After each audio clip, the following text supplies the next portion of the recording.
October 2016 love as well as general forecast. We're going to start off with your archetype for the month.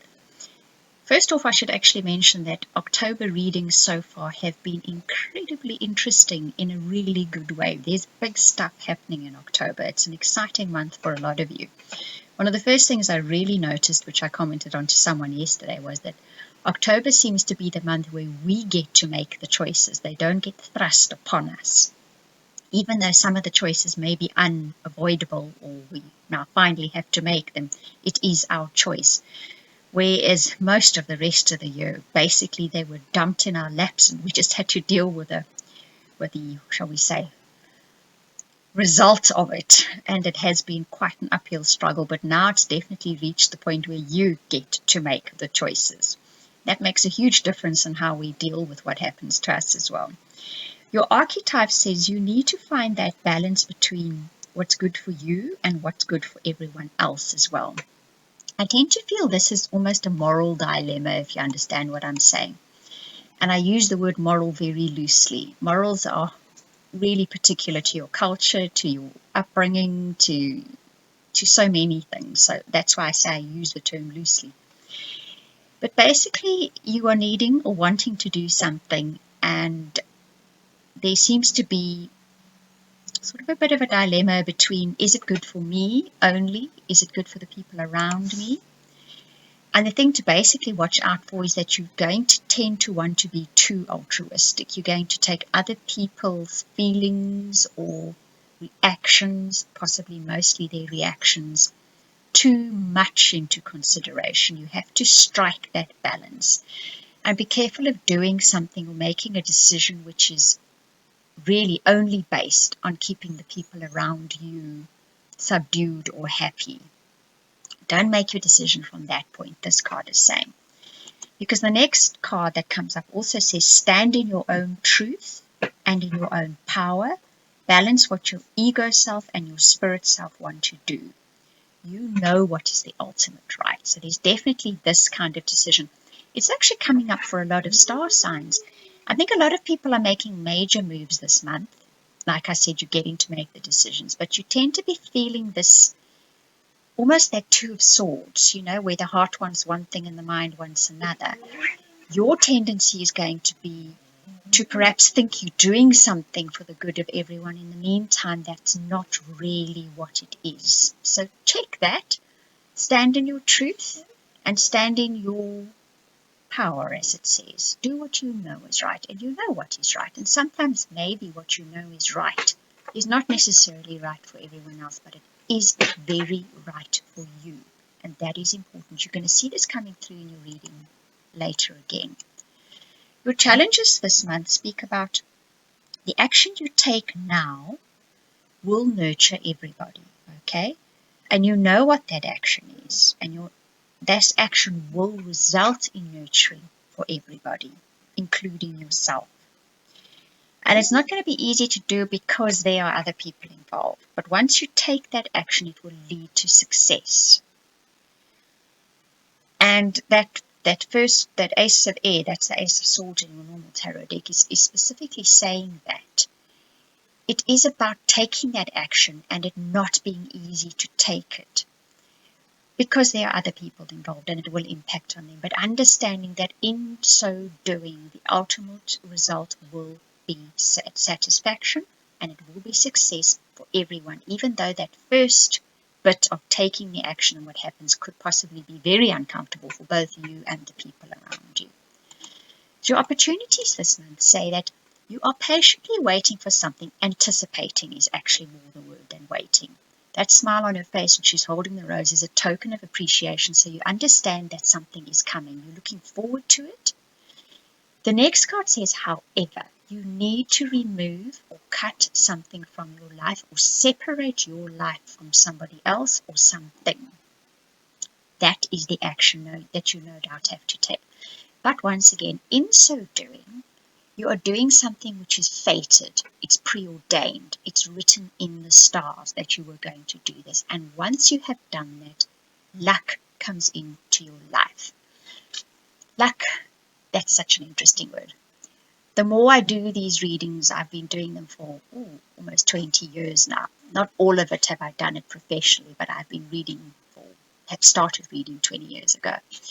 The more I see people aligned with what they should be doing, with what their heart center knows is right for them, the more luck comes into the equation.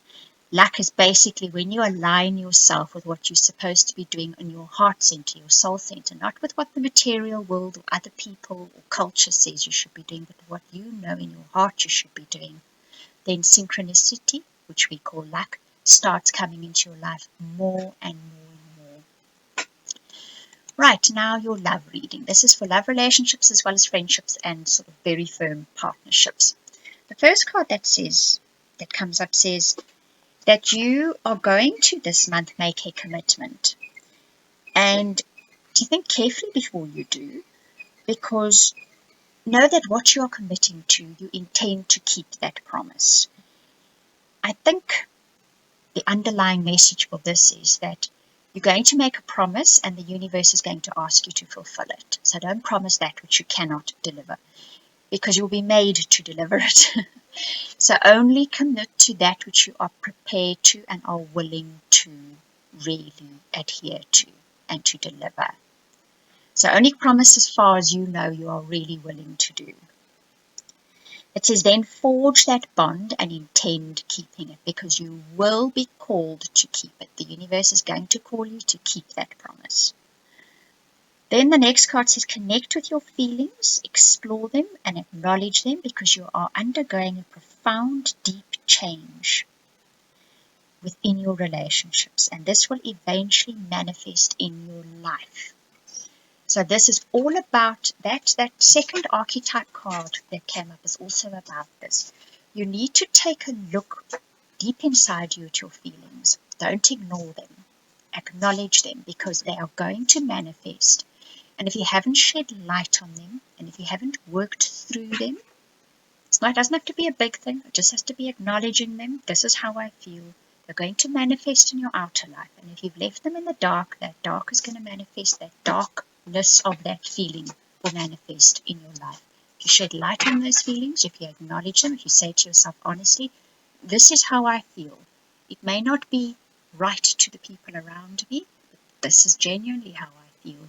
Then you will find the manifestation will be completely different. Big one, that Virgo, important. The next two cards that come up in your love and relationship say this is a past life relationship you're dealing with. This big decision, whether it is a family member, whether it is your spouse, whether it is a partner, this is a past life relationship. So what you are doing here is dealing with stuff left over from a past life. This is you coming back to that starting gate again, or to that particular gate you couldn't move through, and you've been given the opportunity to move ahead. Because that next card says you will make sudden, rapid forward movement. You will find your way through that gate. You will take action from your heart center. You will make a promise you know you can keep. And in so doing, you will find a sudden surge of forward, positive, constructive movement. So that's a good one. It's a big decision for you. I think you've already made it. The difficulty is in taking that step forward. For some of you, it's going to be cutting someone out of your life. It's going to be cutting situations out of your life. It's not the final move, I don't think, but it is that decision that you are now going to separate from something. Or you're going to separate an aspect or a pattern that you've been having with someone. Your general forecast then says now you're dealing with fears. That's Red Riding Hood and the Wolf. That is all about fears you've built up from a lifetime of experience, from many lifetimes of experiences. And basically they are just boogeymen. It's quite interesting because that Saturn-Neptune alignments that we've had, I think the last one is in September, has all been about those fears we build up due to illusions. And you're finally now going to step through that fear of illusion. You have the opportunity to do so this month. And then a wish that you made will come true. Something you wished for and then let go will suddenly manifest in your life. So that's a brilliant ending to your reading. Your guidance says that make sure to make your home a happy place this month. That can work out in so many ways. If your home has been a place of discontent and discord, try to fix that this month. Try to make your home a place you are happy to come home to. If you're on your own, make your home the kind of place you're happy to bring other people home to and they will enjoy coming home to.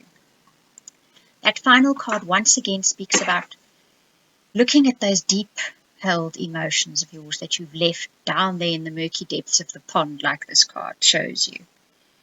But don't become entangled in them. That's a pretty important clue, that one. Just look at them. Bring them into the light. Look at them. Say, well, this is how I feel.